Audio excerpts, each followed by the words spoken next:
Well, the U.S. Marshals announcing the arrest of another member of the violent Tren de Aragua gang as officials nationwide ramp up efforts to contain the dangerous criminal group. The alleged gang member arrested in Georgia Thursday for a January shooting in Chicago that claimed the lives of two women, injuring a third. The Marshals tracking down the suspect hundreds of miles from the scene of the crime, charging him with double murder and kidnapping.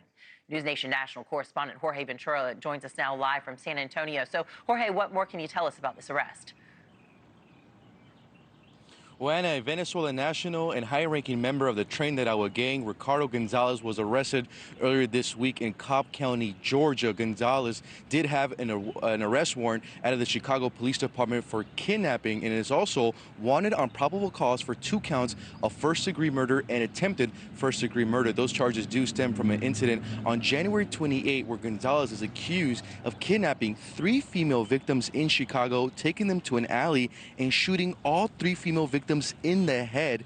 2 were pronounced dead on the scene, and the surviving victim was able to escape and call 911. Pretty miraculous. Gonzalez was booked into a jail in Cobb County where he awaits extradition to Chicago. During the arrest of Gonzalez, 5 additional people were also taken into custody and transferred to ICE authorities. In a statement reacting to the arrest of Gonzalez, Attorney General Pam Bondi saying, quote, "This defendant's crimes against American women are horrific, and he is exactly the type of alien enemy the Trump administration is fighting to remove from this country in order to make America safe again." DHS Secretary Kristi Noem posting this video on X after this week's string of TDA arrests.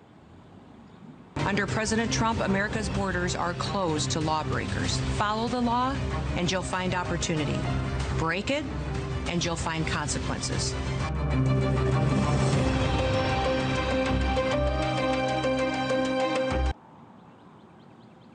It's also important to remember that Tren de Aragua gang does fall under the foreign terrorist organization joining MS-13 and 6 other Mexican cartels, Anna.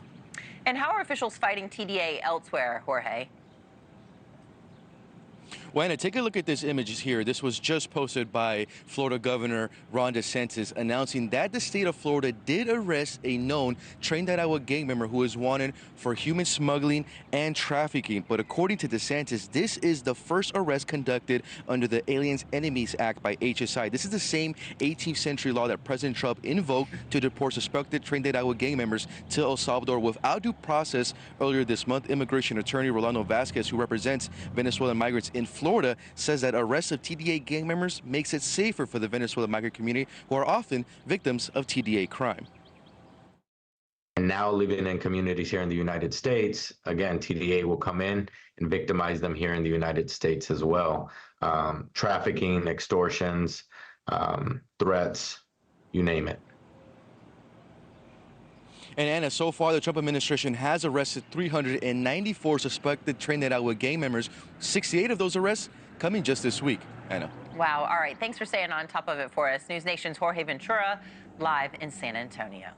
Thanks for watching. Go to joinnn.com to find News Nation on your screen. And don't forget to click the red subscribe button below to get more of News Nation's fact-driven, unbiased coverage.